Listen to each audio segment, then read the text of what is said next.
घर कहीं भी लेना हो या हो बेचना, तो हर कोई इनकी देता है मिसाल।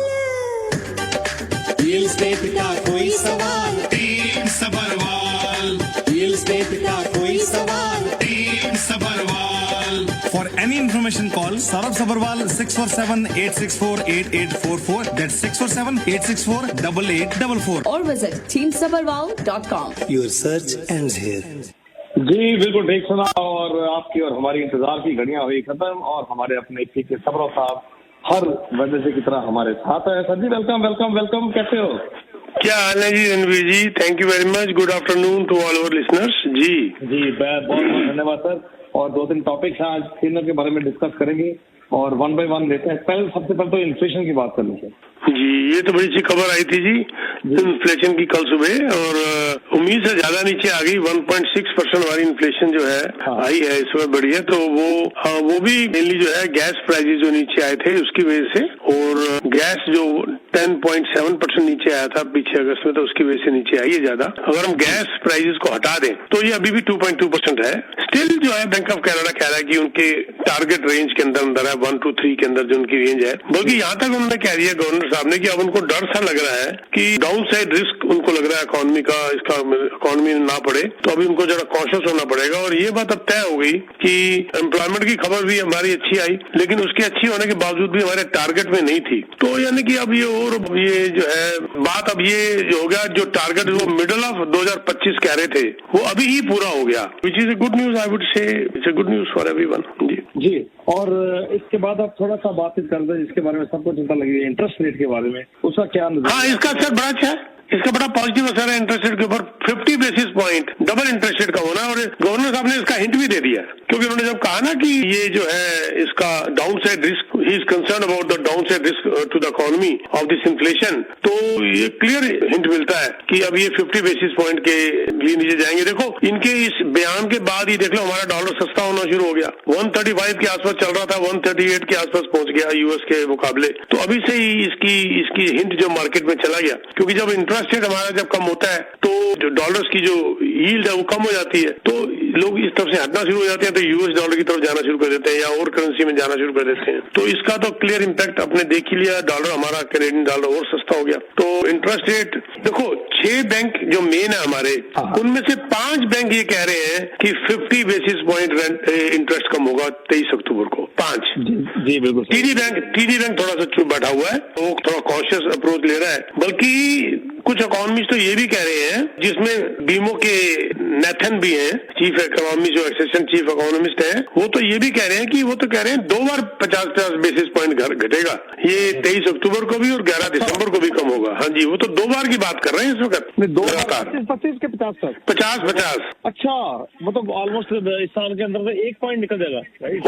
और निकल जाएगा। मैं कहता हूँ 75 बेसिस पॉइंट भी अगर निकले तो भाई साहब ये 6.45 है इस वक्त हमारा प्राइम, तो वो 50 घटने के बाद 5.95 हो जाता है, 25 और घटने के बाद 5.7 रह जाता है। उम्मीद नहीं की थी किसी ने ऐसे इतनी जल्दी हो जाएगा। अच्छा, तो इनका वैसे कुछ और प्लान है कि कहाँ तक ये रेड लाइन ड्रॉ करेंगे? हाँ, बिल्कुल क्लियर कहा था, और वो टारगेट से एडवांस चल रहे हैं। बल्कि देखो गवर्नर साहब ने 6 महीने पहले कहा था उनका टारगेट है ओवरनाइट रेट जो है वो मिडिल ऑफ 2025 तक 2.5 से 3% तक लेकर आएंगे। अच्छा, 2.5 से 3% में आप 3% भी मान लो, चलो ओवरनाइट। अगर ओवरनाइट 3% होता है तो प्राइम 2% के करीब ऐड हो जाता है, तो 5% रह जाता है। ठीक है, तो ये तो बहुत अच्छी खबर है ना। कहाँ ये हमारा प्राइम 7.2 तक चला गया था और अब 5% में आ जाए मिडिल तक, तो ये तो देखो ये जो है, ये जो खबर सीरिया जो कैनेडियन रियल एस्टेट एसोसिएशन जो है, उसने भी अपनी रिपोर्ट में ये बात कही है कि अभी तक जो बायर हैं वो सोए हुए हैं,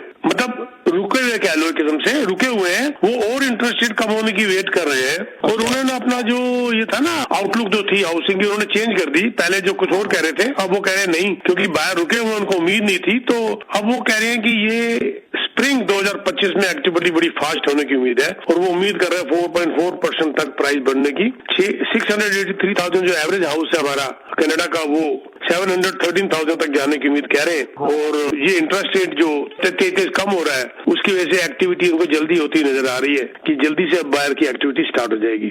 जी, और याद है कुछ हफ्ते पहले हम डिस्कस भी कर रहे थे कि यदि 25 कम हो रहा है और इससे कोई रियल एस्टेट की मार्केट में बहुत ज्यादा हिलचुल फर्क नहीं पड़ी, तो अब यदि ये दिसंबर के बाद फिर इसका मतलब यदि 1 पॉइंट और निकल गया फिर तो मुझे लगता है हिलचुल होने की बहुत ज्यादा उम्मीद है। देखो जी, कुछ तो ये भी कह रहे हैं, अब रॉबर्ट हुक साहब जो उनको मैं हुक साहब को मैं अच्छा वॉच करता हूँ, वो तो ये कह रहे हैं कि 23 अक्टूबर को जब इंटरेस्ट 50 बेसिस पॉइंट घटेगा ना उसके बाद ही एक्टिविटी स्टार्ट हो जाएगी। देख लेना, दिसंबर तक तो वेट ही नहीं करने की जरूरत पड़ेगी। अच्छा, 23 अक्टूबर तो सिर पे आ गया, अगला हफ्ता ही है, अगले बुधवार नेक्स्ट वेडनेसडे है। अनफॉर्चुनेटली मैं नहीं हूँ नेक्स्ट वेडनेसडे को यहाँ पर, लेकिन आप देख लेना इंटरेस्ट मेरे को छीके आ जाएंगी वहाँ पर आपकी। जब आप याद करोगे कि इंटरेस्ट 50 पैसे गिर गया तो फिर मेरे को अपने आप छीक, अगर मुझे यहाँ पर छीके आएंगे तो मैं समझ लूंगा रणबीर जी ने याद कर लिया। 100% सर आपको याद करेंगे क्योंकि आपने इतना एनालिसिस इतने देर से इतने सालों से आप कर रहे हो, तो पल आपको याद करेंगे। और देखो लोगों में भी बहुत चिंता बनी हुई है और मार्केट का जो इस वक्त बुरा हाल हुआ है, जो कुछ सरकार ने किया, कुछ हालात ने किया, तो एक राहत की थोड़ी सी राहत अगले साल में बड़ी उम्मीदें हैं कि थोड़ा सा सांस मिलेगी हमें और रियल एस्टेट की मार्केट होगी। तो देखो अभी फेडरल गवर्नमेंट ने भी तो अभी उस दिन हमारी जो डिप्टी प्राइम मिनिस्टर है हमारी Chrystia Freeland, deputy minister of finance, sorry मैं प्राइम मिनिस्टर कह रहा हूँ, तो वो मुझे प्राइम मिनिस्टर मिल जाता, आजकल बात प्राइम मिनिस्टर की होती जा रही है ना। वैसे है भी तो प्राइम मिनिस्टर ही, पर मिनिस्टर ऑफ फाइनेंस भी है, तो मैं तो मिनिस्टर ऑफ फाइनेंस के पॉइंट ऑफ व्यू से बताना चाहता हूँ आपको, ना कि as a deputy prime minister. तो as a minister of finance वो जो उसने अभी प्रेस कॉन्फ्रेंस में कहा कि भाई अब उसने सेकेंडरी स्वीट्स को बनाने के लिए इसने 15 जनवरी से शुरू कर दिया, उसके लिए आपको जो लोन है 90% तक मिल जाएगा। 90% तक आप फाइनेंस ले सकते हो सेकेंडरी स्वीट्स बनाने के लिए। और साथ में जब उन्होंने 30 साल का अमोर्टाइजेशन भी बता दी और साथ में उन्होंने जो है वो 2 मिलियन तक की एक लिमिट भी डाल दी, ऊपर से इंटरेस्ट रेट भी कम हो रहे हैं, तो मुझे लगता है कि ये अब जाके जागे हैं ये लोग। और ये उन्होंने जो 15 जनवरी से लागू हो जाएगा तो मुझे लगता है एक्शन स्टार्ट हो जाएगा। और दूसरी बात एक और भी है रणबीर जी, बड़ी इंपॉर्टेंट, कि ये जो बायर इसका तो रुके हुए हैं ना, इसकी रिपोर्ट जो भी आई थी, वो बायर जो है ये सोच रहे हैं कि जब इंटरेस्ट पूरे कम हो जाएंगे तब हम मार्केट में घुसेंगे। ये एक बड़ी गलत धारणा है, बड़ा गलत सोच है। कारण ये है कि आज लो रेट ऑप्शन की तो आज ही बहुत जबरदस्त ऑप्शन मिल रही है। आज जो है प्राइम आपका 6.45 है और आज आपको 5 ईयर फिक्स 4% में मिल जाता है, यानी कि लगभग 1.5% आपका माइनस हो रहा है। ये वेरिएंस जो है हो सकता है कम हो जाए, जब प्राइम कम होगा तो वेरिएंस भी तो बैंक कम करता जाएगा। तो आज बल्कि 4% से एक तो मेरे क्लाइंट ने 3.95% में 5 ईयर क्लोज लिया। अच्छा, तो हाँ, इसका फायदा 30 ईयर अमोर्टाइजेशन का फायदा, इन्वेंटरी मार्केट में भरी पड़ी है उसका फायदा, तुम्हारी चॉइस उसका फायदा, ठीक है ना, फर्स्ट टाइम बायर के जो बेनिफिट है उसका फायदा। ये आज टाइम है जंप मारने का। ये रुक के ये ना हो कि आप रुक जाएं फिर प्राइस बढ़ना शुरू हो जाए, आपके हाथ से चॉइस निकल जाए और आपके हाथ से सारी बेनिफिट निकल जाए। जी और एक सर फारूक भाई का मैसेज आया है, कहते जी पीके साहब तो खैर रियल एस्टेट का कोई आपकी सुनते हैं रियल एस्टेट का कोई सवाल पीके सवाल और हर तरह के सवालों को जवाब देते हैं, लेकिन कहते हैं मॉर्गेज मैं कितने सालों सुन रहा हूँ, जितनी नॉलेज कहते हैं मॉर्गेज की पीके साहब को है, किसी मॉर्गेज एजेंट को नहीं है। तो क्या होता है रणबीर जी, खुद के पास कुछ प्रॉपर्टियां हैं और खुद जो है मैं क्योंकि इस बिजनेस में हूँ तो एक आदत है, हालांकि मैंने मॉर्गेज का कोर्स वगैरह सब किया हुआ है, मैं उसके ऊपर अमल नहीं करता। मैं अपने आप को मॉर्गेज ब्रोकर नहीं कहता क्योंकि मैं बस रियल एस्टेट ब्रोकर ही बनना चाहता हूँ। ये जो मैं बताता हूँ छोटी मोटी बातें, ये मेरे सिर्फ एक्सपीरियंस से है और कुछ नहीं है, सिर्फ एक्सपीरियंस से होती है। क्योंकि जी मॉर्गेज बात कर ही नहीं तो थोड़ा सा जो रिसेंटली जो अनाउंसमेंट हुई है मॉर्गेज रीफाइनेंसिंग की, तो थोड़ा सा उस पर भी अब नजर डाल दे अपना मॉर्गेज तो बहुत अच्छा। हाँ, वो रीफाइनेंसिंग को इन्होंने सेकेंडरी यूनिट के लिए जैसे मैंने कहा 90% तक प्रॉपर्टी की वैल्यू का आप ले सकते हो। पहले 70, 75, कुछ बैंक 80 तक जाते थे, अब आप 90% तक सेकेंडरी यूनिट्स के लिए ले सकते हो। और ये रूल जो है सेकेंडरी स्वीट्स का ये 15 जनवरी से लागू हो रहा है। अभी 8 अक्टूबर को इन्होंने ऐलान किया, तो 30 ईयर अमोर्टाइजेशन की बात भी आगे जैसे मैंने अभी कही, तो it's a very good thing. लेकिन एक बात है कि ये ना सोचे जी मेरी 1 मिलियन की प्रॉपर्टी है, मुझे 2 लाख मिल जाएगा तो भागो ले लो, नहीं, उसके लिए आपको क्वालिफाई भी करना पड़ेगा पहले आपकी इनकम के हिसाब से।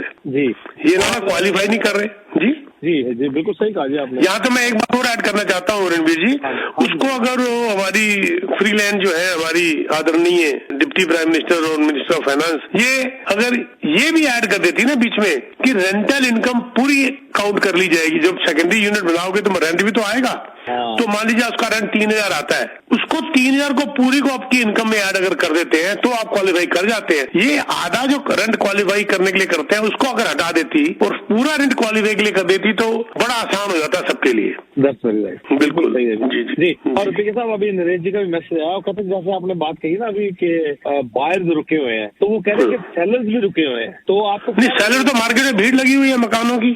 वो अगर नरेश जी ये कह रहे हैं कि अगर सेलर प्राइस घटाने में रुके हुए हैं तो ये तो नेगोशिएशन है, लेकिन मार्केट में इन्वेंटरी तो भरी पड़ी है इस वक्त। रीसेल के अंदर seller is ready to sell in a fair price. Buyer ये चाहेगा मुझे सस्ता मिल जाए, मुझे फ्री मिल जाए, सेलर ये चाहेगा मुझे डबल प्राइस मिल जाए। देखो मेरा आर्टिकल जो मैं कुछ लिखे हुए हैं उसमें ये भी बड़ा इंपॉर्टेंट है, सेलर अपना प्राइस डिसाइड नहीं कर सकता, बायर बाइंग का प्राइस डिसाइड नहीं कर सकता, रियल्टर उसका प्राइस डिसाइड नहीं कर सकता। ये मार्केट फोर्सेज हैं जो प्राइस डिसाइड करते हैं, ये मार्केट फोर्सेज है। आज इकोनॉमी स्लो है तो प्राइस गिर गया ना। जब वो भी तो टाइम था ना, साल पहले वो भी तो टाइम था ना जब आग लगी हुई थी तो शाम तक 50,000 कीमत बढ़ जाती थी। बड़े से market forces always decide the price. Seller कहे मुझे तो ये चाहिए, हाँ ढूंढ ले कोई ऐसा मत फिरा, कोई आएगा तो से ले लेगा। बायर कहिए जी मुझे तो इतने में चाहिए, कोई मत फिरा क्या कहते हैं पंजाबी, वो आएगा और तेरे को दे देगा। अरे ड्रीम सपने मत लो, market forces decide the price और आप और हम किसी के हाथ में नहीं है प्राइस डिसाइड करना। बिल्कुल जी, नहीं उनका मतलब ये था कहते हैं मैंने सेलर इसलिए कहा है कि जो मॉर्गेज रेट जब कम होगा तो नेचुरली प्राइसेस थोड़ी सी बेटर मिलेगी सेलर की। हाँ, जो मार्केट को यही मैं भी कहना चाहता था। थैंक यू नरेश जी, यही मैं कहना चाहता था। जब इंटरेस्ट रेट नीचे आएगा तो सेलर भी रुक जाएगा। सेलर भी रुकेगा जब डिमांड बढ़ेगी, डिमांड एंड सप्लाई राइट, तो अफोर्डेबिलिटी भी बढ़ेगी। देखो एक बात यहाँ पर बड़ी इंटरेस्टिंग मैं कहना चाहता हूँ कि सिर्फ डिमांड एंड सप्लाई के ऊपर भी प्राइस डिसाइड नहीं होता, ये अफोर्डेबिलिटी के भी होता है। जब इंटरेस्ट रेट नीचे आएगा और आया भी है तो अफोर्डेबिलिटी बढ़ेगी, जब अफोर्डेबिलिटी बढ़ेगी उससे भी बायर मार्केट के अंदर आएंगे, तो नेचुरली जब डिमांड ज्यादा होगी उसका पॉजिटिव असर पड़ता है हमेशा प्राइस के ऊपर। एक चीज आप बेच रहे हो उसको खरीदने वाला एक भी नहीं है तो आप कीमत घटा दोगे, अगर उसके खरीदने वाला एक है तो आप नेगोशिएट करोगे, अगर खरीदने वाले 2 हो गए तो आप प्राइस बढ़ा दोगे, खरीदने वाले 10 आ गए तो आप अनाप शनाप मांगना शुरू कर दोगे। ये सिर्फ डिमांड सप्लाई है और उसके ऊपर अफोर्डेबिलिटी भी है जी। और साथ साथ पीके साहब कुछ प्रोजेक्ट्स के बारे में बातचीत कर ले, वैसे तो आप बता दोगे तो you have all the project almost, लेकिन कोई प्रोजेक्ट आप डिस्कस करना चाहे तो। 400 से ज्यादा प्रोजेक्ट मार्केट में इस वक्त घूम रहे हैं और उसके अंदर जो है हमारा सिर्फ तवज्जो रहती है कि हम थोड़ी लंबी क्लोजिंग वाला लें, प्लस उस बिल्डर के वो प्रोजेक्ट लें जिसके अंदर नंबर 1 बिल्डर सॉलिड है, नंबर 2 प्रोजेक्ट सॉलिड है, नंबर 3 प्रोजेक्ट वायबल है और उसकी क्लोजिंग थोड़ी लेट है। टॉप ऑफ दैट अगर बिल्डर 10-15 यूनिट में अटका हुआ है तो उस बिल्डर से बड़ी भारी हमारी नेगोशिएशन हो जाती है। अच्छा। जिस बिल्डर के 100 घर नहीं बिके वो नेगोशिएशन ज्यादा नहीं करेगा, वो कहेगा 100 कहां से, वो थोड़ी बहुत कर लेगा। पर जिसके 10-12 घर रुके हुए हैं सिर्फ कंस्ट्रक्शन स्टार्ट करने में, उससे हम बहुत जबरदस्त नेगोशिएट कर लेते हैं। मैंने 2-2, 3-3 लाख तक का नेगोशिएट किया पिछले दिनों में। उसको बिल्डर को मैंने मान लो 600 यूनिट है, तुम्हारे 70% तुमने निकालने हैं फाइनेंस के लिए, मान लो 420, तुम्हारे बिके हैं 410, यार 10 यूनिट मान लो तुम्हारे थे ही नहीं, ये 10 यूनिट के ऊपर आप निकाल दो कॉस्ट टू कॉस्ट, ताकि तुम्हारा प्रोजेक्ट तो शुरू हो। महीने के 2-2.5 लाख का तुम्हारा खर्चा है वो खत्म करो। तो वो प्रोजेक्ट हमारे पास ऐसे आए हुए हैं जो कि अनबिलीवेबल है। जब मेरे पास आके लोग बैठते हैं तो उनकी आंखें खुल जाती है, अरे ये तो हमने सोचा भी नहीं था, अच्छा हुआ हम आपको मिल गया आके। तो ये बहुत इंपॉर्टेंट है रणबीर जी, इसके लिए हमारे पास जबरदस्त प्रोजेक्ट्स है, टाउन होम भी है, सेमी टैच भी है, डिटैच भी है, हाई राइज भी बहुत है हमारे पास, ऑल ओवर जीटी है। हमें आप मिल लीजिए, हम आपको प्रॉपर गाइड कर देंगे। साथ साथ हमारी मुहिम जो है वो मैं बता रहा था हमारी चल रही है हायर करने में, एजेंट्स हायर करने में। अगर आप you are sitting on the fence, अगर आप जंप करके आना चाहते हैं और आप रुके हुए हैं और आप चाहते हैं कि आपको एक डिफरेंट एक नजरिया मिले रियल एस्टेट के अंदर सीखने का, तो आप हमें कांटेक्ट कर सकते हैं। मेरी ट्रेनिंग चलती है, 3-4 किस्म की हमारी ट्रेनिंग चलती है और आप हमें मिलिए, हम आपको पूरा गाइड करेंगे, हम आपको पैकेज वगैरह पूरे बताएंगे, आपको सेटिस्फाई करेंगे।